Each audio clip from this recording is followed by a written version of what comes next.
Got a question in your mind, throw it in the sack. We got answers that you'll find, never looking back. Mailbag's open wide, time to hit the track. Send your thoughts our way, got no need to slack. Put it in the bag, send it our way. We'll read them out loud, got something to say. Put it in the bag, no delay. Our voices flying high like a digital ballet. What's up, jobbers? It is your boy BQ back up in the place to be, which is the Negative BQ YouTube channel. This is your TNA mailbag for February 2025. All these questions were submitted via the Impact Lounge engagement group on Facebook. If that's a group that you would like to be involved with and get involved in the conversation, you can check the link that's in the description of this video. You're going to click on it. You're going to answer some questions. You have to answer the questions. I don't care what groups we have in common. I don't care if I know you. If you do not answer the questions, I'm not going to approve your ass. I'm very careful with who I have in there. I'd rather have a smaller engaged group of people, hence the name engagement group, than just a bunch of, a few hundred people who are just joining the group just to join the group. So I'm very, very careful with it. And if you want to join the conversation, that's where you can link up with us. So we're gonna get into these questions one time for your mind. I've just wrapped up working 9 days in a row. I've been a little bit checked out from social media. I'm trying to kind of catch up on things today. I've only been in and out of Facebook here and there, but for the most part, I've been working a lot, so I finally have an opportunity today to do this mailbag. I've pretty much got the house to myself. My daughter's here, but all she does is sleep early, so that's what she's doing upstairs. The cats are kind of winding down right now. The dogs are kind of chill at the moment, so uh, nice and quiet here. So let's get into this one time for your mind. We're gonna kick off with Jana Robertson. She has 3 questions. The number one: do they have any plans to develop more emotionally investing storylines? I haven't had any conversations about creative in a little bit. I'm doing that on purpose because they're still moving and shaking things around. And I want to give them a little bit of time to see that through before I get an idea of where they're trying to go creatively. But the only storyline that's going on right now that people have genuine interest in is the Mustafa Ali Mike Santana story. It's genuine, it's authentic. People care. They care who wins and loses because there's some world title implications. They're both very good in what they do. The match is going to be incredible when it happens. People are very invested in that. I haven't met anybody that cares about the Nick Nemeth, John Layfield story. Uh, the Knockouts tag team division, that story is a nightmare. Mance Warner's got a little something going on with Sammy Callahan, but it's a little more like just kind of playing tickle dick from week to week until they get to their eventual garbage match. So there's not a lot going on that we can sink our teeth into, but we just got to give it a little bit of time for them to make a few more adjustments backstage, and then we can kind of go from there. She's also asking, are there more plans to work with NWA women? I haven't asked this directly, and I do have contacts at NWA as well, but I can't just shoot every single question I have to them on a regular basis, and then because I'm trying to maintain friendships and relationships with these people too. So it is something that I plan on digging into, but I want to give it some time to see how it plays out on TV because Tom Hannafin is his commentary style is not natural. Everything he says is very intentional.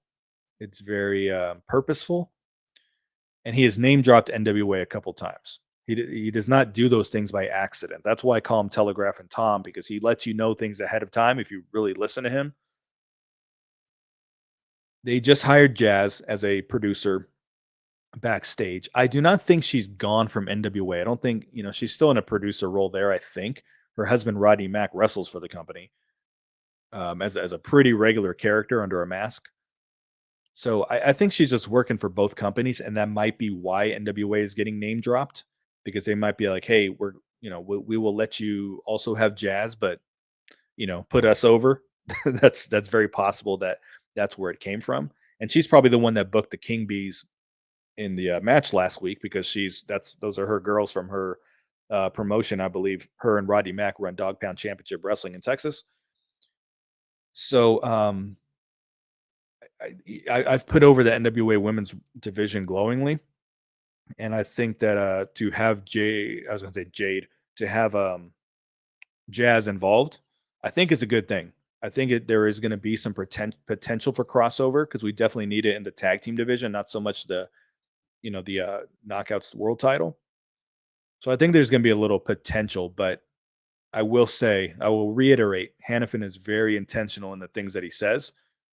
So either we're going to see a little bit of crossover, or he's just name dropping them as a favor to the NWA for allowing Jazz to work with them as well. So we'll see. We're just going to keep our eye before I dig into it. Keep our eye on it before I dig into it too much. Number 3, she's asking, is the International Heavyweight Championship complete junk now? I thought it would have been a good secondary title for the heavyweights. I think every fan agrees with that. I think they would have liked to see it as a secondary title because we've been starved for a good mid card title for a long time. And there's too many people wrestling for nothing. And this would have been, a great title. But I think if it really does belong to AJ Francis, I don't see him just passing it around, letting TNA use his belt. So I'm not under the impression we're going to see that again. Marcy Gonzalez III, can you give your thoughts on the way TNA handles storylines currently? And he did put storylines in quotes. I think that what they're doing right now with the NXT is serving as a placeholder because there's, as again what I said, Ali and Santana. That's the only storyline. That's the only good storyline that's going on right now. But because NXT is involved and they're involved in the men's division, they're involved in the women's division. It's serving as a placeholder right now for like lack of creative. If there was no NXT partnership and it was just what TNA is doing, the way TNA books, the show would probably be pretty boring right now. But those have done the NXT partnership has done a very good job of, taking up 1, 2, 3 segments on the show because people are very excited about, hey, who could cross over, who's going over to NXT. The fans enjoy what they're doing so far. So that is a placeholder right now for, bad creative. Basically, there's not a lot real interesting going on. Otherwise, you could argue that what they're doing with the Tessa Blanchard is kind of interesting. I don't know if it's a story so much yet, but it's they're keeping her off TV. They're not like overexposing her. So I would say have a little bit of patience. I know you guys have been patient for a while now, but I would say have some patience and see how they move and shake things around over the next couple months. Pat Crowhamel is asking, in the absence of women of her caliber, do you see Tessa Blanchard being on her own island and fed opponents from elsewhere? I think that is a very, very good question. And what he's basically saying is, hey, Tessa Blanchard's a way bigger star than anyone they have, and she's way more talented than everybody. In ring, she's her and Masha are good, but from a star standpoint, no one's even close to her level. I think I will compliment TNA creative and say that I think they have paced the show or paced the feuds better this year. If this were Scott D'Amore and Tessa Blanchard signed, she would have already run through Zaya Brookside, Laying Lee, Rosemary. She would have beat half the roster by now. I promise you. I've never been so confident about anything in my life. But they're pacing things a little bit better. They used to just like have the minute a feud starts, all of a sudden they're wrestling. So there's a little bit more pace. But I think what they're doing is the opposite of the Masha Slamovich run. What I'm talking about is, you remember when Masha debuted, and it helped that no one knew who Masha was, because if they did, she would have been wrestling for the title 3 weeks later under Scott. But at the time she debuted, no one knew who she was, so they had to build her. And she spends the better part of a year running through the knockouts division, running through jobbers in 45 seconds, and finally getting up to that world title match. Now, everyone thought she was going to win, right? Me included. And I was upset when she didn't. Because I said, well, what were they building her up for? But now that you look back at it, just let's use a little bit of common sense here, okay? Masha spends a whole year running through the division. Say she beats Jordan Grace. And then say she, works with her for another month, beats her again. Who the hell would they have had for her after that? She already ran through the division and then beat them all in 45 seconds. So at that point, it's like, what is she going to have a title run of a bunch of rematches? And are those matches going to turn into 10-minute matches because she can't just run through the division again? And it would have been a bad title run. You know what I mean? I think they're doing the opposite with Tessa this time around, to where she's gonna wrestle very sparingly. It's even a story. I mean, I'm recording this. It's 10 a.m. right now on a Thursday. Tonight she has to wrestle or she's fired in the storyline. So they're even playing into it a little bit. I think they're going to keep her off screen. She's going to be Brock Lesnar esque as far as not wrestling too much, so that when she does win, which I think she'll win the title at Rebellion, and then I think she will probably continue to work a program with Masha Slamovich from there. And then at that point, she's got a whole roster to wrestle, and hopefully they've added some new girls along the way. She's got a whole roster to wrestle. She's got a whole NXT roster to wrestle. And if they kind of do something with NWA, she's probably got a couple opponents there too. So instead of giving Masha all the opponents now in the build up to winning the title, they're gonna make it fresh once she is the champion. It kind of happened with Mustafa Ali, if you think about it. He won the title in his first match, and now he's got this whole roster of fresh matches in the X division, and that's what made his run special and what made it fun. Everything was very very fresh. We didn't see him beat everybody on the way up to that point. Um, you know, I don't think it's as necessary with the men because it's a much bigger roster, but with the women, you got to be very very careful because you're going to end up in the Jordan Grace role of I have nobody to wrestle. So I don't think is Tessa going to be on an island on an island of her home? Excuse me, on an island of her own? Maybe a little bit, yes, but I think that we're just going to get minimal exposure to her in the ring. Saul Valentin, your thoughts on wrestlers always using the term "I've done all there is to do here. There's nothing left for me to do." End quote. On their way out of the company. It is something wrestlers say, and I've said it for him as well. When I said Jordan Grace, she's going to leave, she has nothing else to do. Yeah, I've said that. But when I say it, and I think when a wrestler says it, what they're really telling you is, I don't believe they have anything creative for me to do. I don't think creative has anything left for me. Not, I think people hear this phrase and what they hear is, oh, well, I've won all the titles. I've wrestled everyone there is to wrestle. That is part of it. Okay. That is part of it. But I think what the wrestler is telling you, because this is what I'm telling you, is that I don't trust creative to find something for me to do. So let's look at Jordan Grace. I said it. She did everything she could. Did she? Yeah, she won all the titles. She was the digital media champion. She was almost an X Division champion at one point, but she digital media, knockouts, tag team titles, knockouts, world title. She did it all, right? But we never got a Jordan Grace heel run. At one point, I predicted they were going to turn her and Jonathan Gresham heel together, but that would have been interesting. But they weren't going to do that.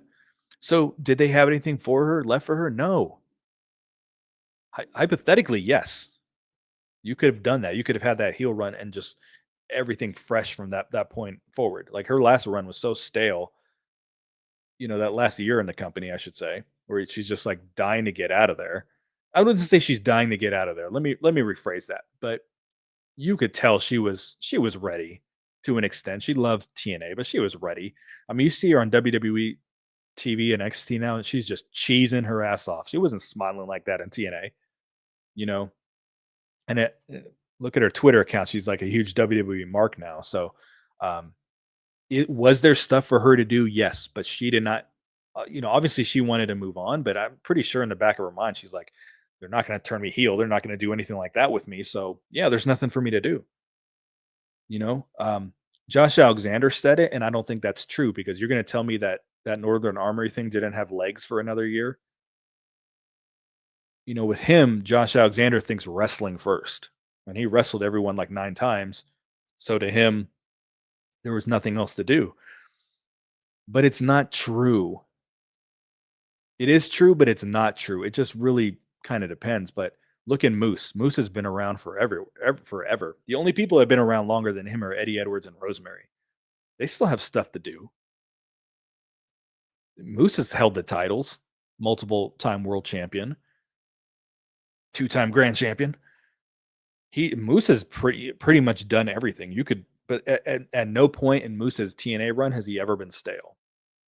We have never looked at it and be like, oh, repackage Moose. He's always reinvented himself. He creative has found interesting things for him to do and interesting feuds. So, you know, you Moose can easily say I've done everything, but he's an example that he there really hasn't. There really is unlimited things you can do for someone. It's just do you trust the company to explore that with you? Eddie Edwards is the king of bland, but over the last like 2 years, 2 or 3 years, we haven't been like um repackage Eddie. You know, there was a time people were begging for them to do something with Eddie Edwards. As I said, king of fucking bland, king of the white people, you know? And that sounded racist. That's not what I meant. He was just like white. I meant I think I was trying to say like white bread or something like that. It just came out that way. Um, but now if you think about it, like he's been pretty entertaining the last couple of years. It took unlocking things with Alicia as a heel valet, you know, but there's always something you can do. It's just will you pull the trigger on it? So when I say it, that's me telling you there is more they can do, but they're not going to pull the trigger. That's but I think wrestlers, I can see why that bothers people, but it should bother you that TNA doesn't have anything for them exciting to do. You know, just goes back to creative. Pat Nolan, are there long term plans for the digital media championship, or will it be phased out by a new secondary championship? So I know more about this than I can let on, but I will say that I don't expect this title to return because if you're just watching on television, it's very similar to when Josh Matthews was carrying the grand championship around. Steph Delander's carrying the title. She's not going to defend it. She can't wrestle. She's not going to be cleared for a bit. I think they mainly have the title on TV to show people that PCO didn't really break their actual championship. He thinks he did. I've even argued with him and his people on Twitter about it. They're very confident that they broke the real championship, and I promise you they didn't. I promise you. Again, I'm there. There's more than I can't even say everything regarding this, but I 100% can assure you that what Steph Delander is carrying is the real championship, and I think they just want to show people that they still have it. But I do not expect that title to ever be defended again because um, I did confirm this, and this was something that I just assumed that it was a Scott D'Amore creation. Just like Billy Corgan had the Grand Championship, Scott D'Amore had the Digital Media Championship, and I've been told that the company does believe it's stupid. So it's not one of those things that they're going to try to. I don't think they're going to try to keep going, but just for them to say, "Hey, it was a Scott D'Amore thing," that just tells me we're probably not going to. It's probably done. Um, that's why when they rebranded last year and had new titles, I'm like, oh, they'll get rid of the Digital Media Championship, and then there's fucking Scott the headset with giving Tommy Dreamer the title. I'm like, dude, no way. And you look back at it, and that makes it crystal clear to you. It was a Scott idea that he thought was a good idea, but he was the only one who thought it was a good idea. So I would be bumfucked if we ever saw that again. I really, really doubt it. Johnny Smith, will the Digital Media Championship be knockouts only? Yeah, just refer to what I just said. I don't think we'll ever see it again. Jamil Mendoza, what do you think about the booking of Joe Hendry so far as a champion? So, what I've said to you guys before, I like Joe Hendry, but I don't like him like that.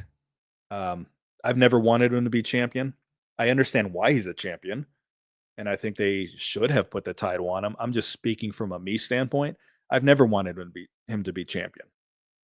I think he's a mid carder, and I don't think he's.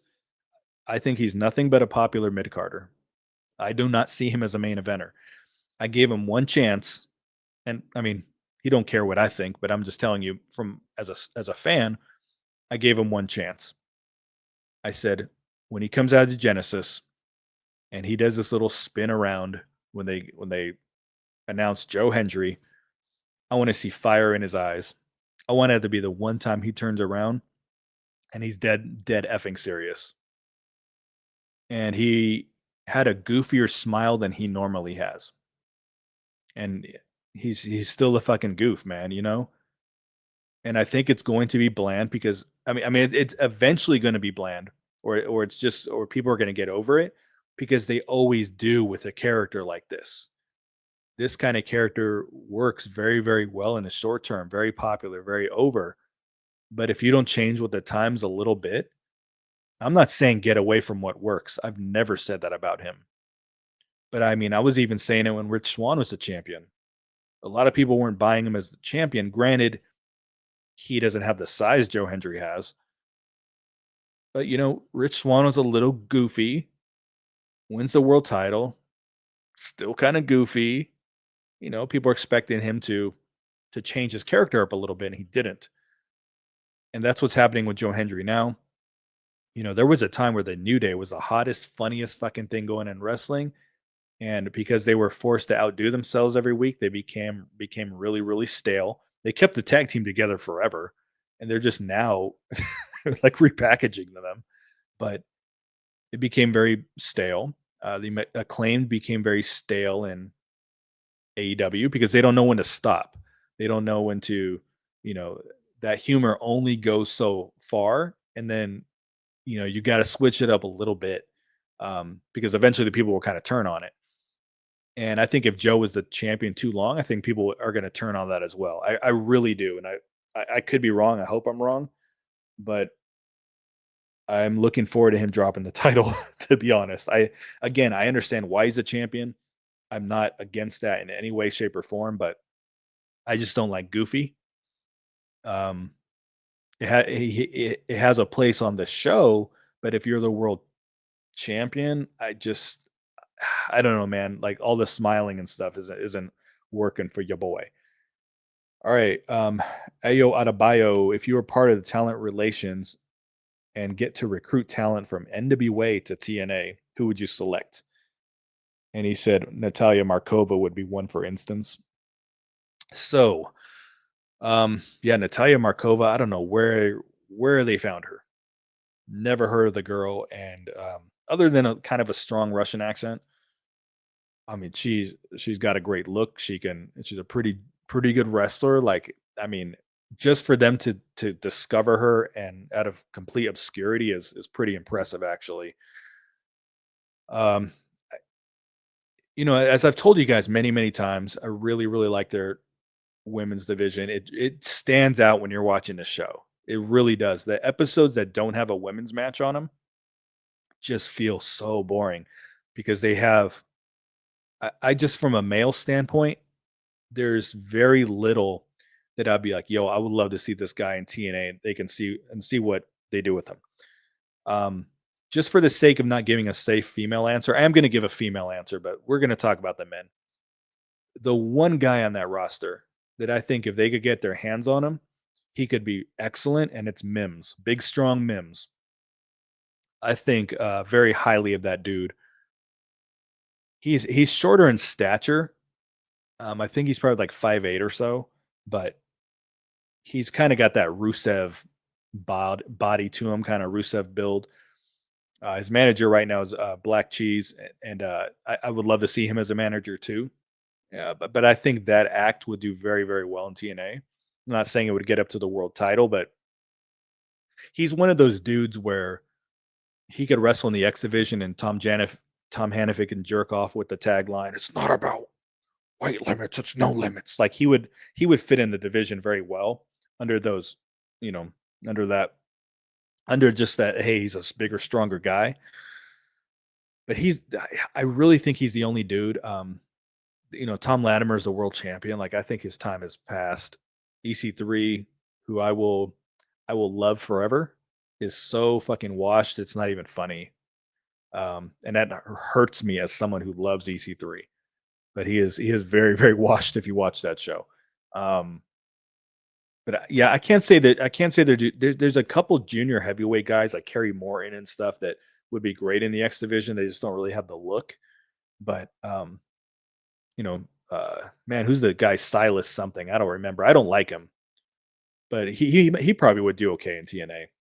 That's kind of a big dude. Because I always want to call him Silas Young, but isn't that the ROH guy? Anyway. But from the women, yeah, Natalia Markova would be great. You can pretty much take anyone that they have. The Page sisters are the ones who can really be stars in wrestling one day. They, I think Kenzie had wrestled as a jobber before for TNA, but um, not to body shame, but they were fat and they have really, really worked on their bodies over the years, and they just look. You could tell they're like so committed to their craft that they're like, "Hey, we got to look better in the ring," and they're very, very good. Especially Kylie's like 21. She just turned 21. She's super young. Like, there's so much talent between those two. Um, they have a well, they had a chick, Ella Envy, that I think is now a free agent. I think she would actually do pretty decent in TNA. But yeah, if I really had to pick, I would definitely say like the Page sisters. They got Hollywood Haley J over there right now. She's working the tapings, and she has been for a while. I don't know if she's signed, but if she was, she's someone that I really think they need to try to bring in. So yeah, but from the men, Mims is the one, man. Mims is the one. Randy Adams, I know you can't drop anything as far as creative, but do they care about the digital media title? I've addressed that a couple times, so no, they don't. Again, it was a Scott Demore thing. Everyone else thinks it's stupid. AK Infinity, who makes the most sense to take the title from Joe Hendry? The person who makes the most sense is heel Nick Nemeth. I don't think it's going to be Mike Santana. I've been telling you guys the company wants Mike to be the champion. I haven't been told that, but I just know this company. They didn't bring Mike Santana in to not be the champion sooner than later. But the rise of Joe Hendry happened, and they had no choice. This is a company that does not deviate from creative. They had no choice but to deviate this time. With that being said, refer to what I just said. This company does not deviate from creative, meaning I strongly feel that the goal was for Mike Santana to take the belt off Nick Nemeth eventually. It doesn't make sense for Mike Santana to wrestle Joe Hendry. That's why I think Mustafa Ali is going to win that feud. I think they have to push that off a little bit further. Joe Hendry would look like a fucking idiot in a feud with Mike Santana. I don't think that's in anyone's best interest to do. But I think Ali's going to win that feud. He's going to go on a feud with Joe Hendry, and then at that point, because you got to remember, Nick Nemeth is still due a rematch. I don't want to see the rematch, but that doesn't mean he's not due the rematch. I think I think the heel turn is going to happen, and he is going to get the title back off of Joe Hendry. At that point, Mike Santana will move in and wrestle and get the title off Nick Nemeth. So that's to me what makes the most sense. We will see if that's what they do.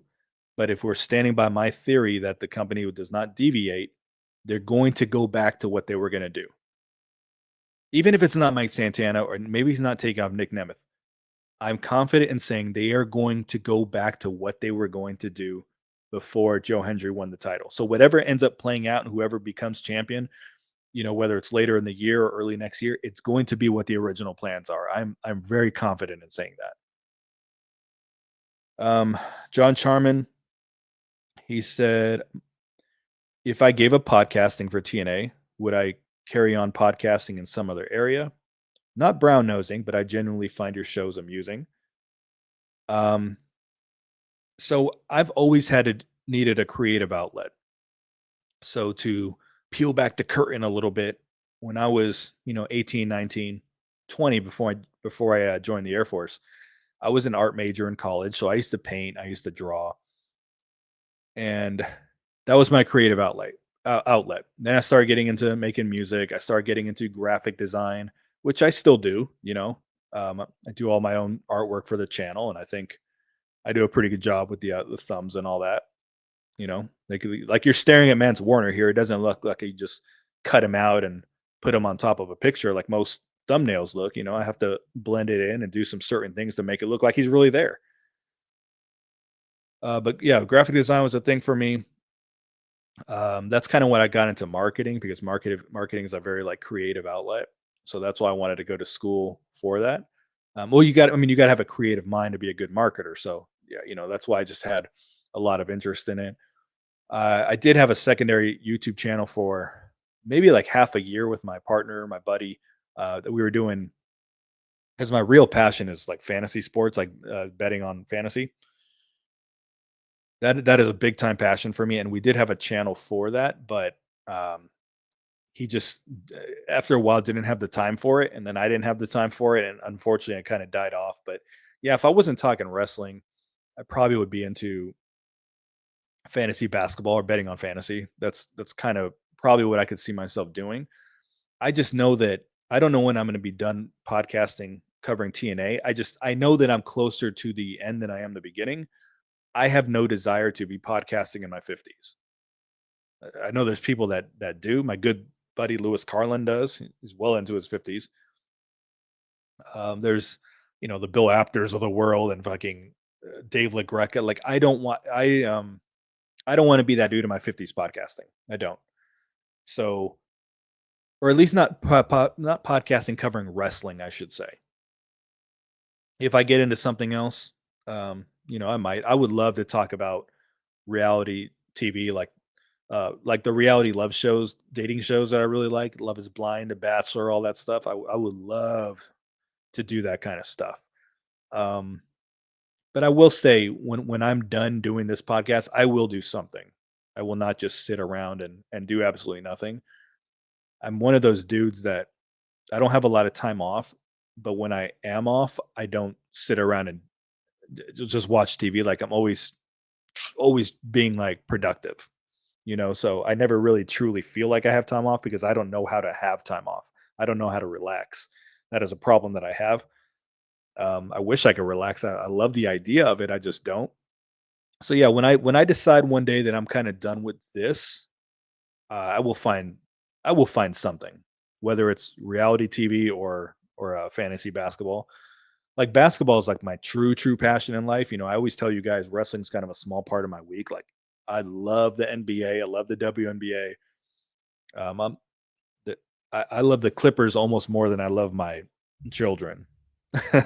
I don't really, but I'm a huge Clipper mark. Always have been, always will be. So I would definitely find something. But in regard to covering TNA, I would say the day that I stop TNA, it's because it's the day that I generally don't enjoy the product anymore, which had almost happened during the pandemic.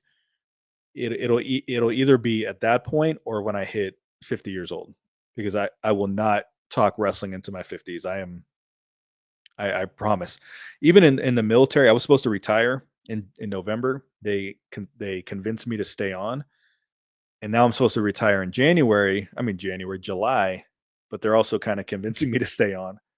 Um, and I told them I was like, I'm 45. I am not in my late 40s going to be in the fucking military. I said I definitely am not when I hit 50, because in the reserves you can stay in a lot longer. But I'm just like, dude, I just don't see myself at a really old, I mean, at an older age, like doing stuff like this. Just like I don't see myself in the military really past, you know, 46, 47. I don't see myself talking wrestling. I don't even know if I see myself watching wrestling at 50. I'm not going to lie. Okay. Long answer there. Let's get it. Sorry, my phone locked. So, okay, Marcy Gonzalez again. Do you think an actual TNA versus NXT pay per view could actually happen? Would it be beneficial for both companies? I don't think it would be beneficial for both sides. I think the crossover is beneficial, but I would not do a versus pay per view because for those of you who listened to me for a while, you know that I went to the TNA versus Lucha Underground show, and it was one of the worst shows I've ever been to. There was a good 12, 1,300 people in there, and it had to have been 80% people there for Lucha Underground. I mean, TNA was an ice cold promotion at the time. It's much different than now, but it was not enjoyable because it was very much a this versus that. And NXT has a much bigger fan base. They have a lot more people who care. I don't think that would be beneficial for TNA. And then you start running into booking problems. Well, who's going to come out look like they've won the pay per view? So I think we're going to just continue to see a lot of crossover, but I don't see any scenario where it's positive for TNA to do a verse NXT because they're not as popular as NXT. They're not as big as NXT, but they have better wrestlers because NXT is just very different. It's a developmental brand. TNA is like a stepping stone company. You can cross over very easily given that. But as far as like at the end of the day where it's going to be promotion versus promotion, I don't think that would be good. Kelly Kerr, do you think Adam Anthem is starting to cheap out again right when they need to be going big? I do not. And I know the perception is that they're cutting all these costs and all that shit, but hey, they have a steel cage now, right? I told you guys they didn't have one. And I have not been wrong in the things I tell you guys. I've been wrong in my opinions, but when I tell you, "Hey, I spoke to this," well, I don't say who I speak to, but when I say, "Hey, I spoke to people at TNA and they told me this," it hasn't been wrong. Like some people on Twitter try to call me out. Oh, they do have a steel cage, motherfucker. Because they have a steel cage right now does not mean I'm wrong because I told you they didn't have one for the last 4 years. But they're when you're not paying the rhinos and all this shit, now you have money to go and spend in other areas. So people keep thinking, okay, well they're cutting costs. They're doing it to be smart with their money. That is what it all boils down to, being smarter with their finances. That is what they are trying to accomplish. That's what people need to understand. All right, Colby Ryan Cooper, I believe this is the last question. I'm going to scroll back up just to make sure I didn't miss anything. Colby Ryan Cooper, are they almost done with the changes backstage? It seems like a lot of people have been replaced over the last year. They are not done. I was told they're going to make some moves that are not popular, but they are not done. And what I explained to you guys around this time last year when Scott was gone and I really dug into it was that there's a lot of people that are going to be removed from their positions that they feel were not good at what they did or not effective or not wanting to see the company grow, but they couldn't do it all at once. You can't just fire everyone. It has to happen over time and you got to wait to replace them with the right type of people. You know what I mean? If you replace them with the wrong person, you're just going to fire that person again. And to go back to the previous question from Kelly about Anthem being cheap, I promise you, whoever they hired to replace, what the fuck, what's Hot Pants' name? Uh,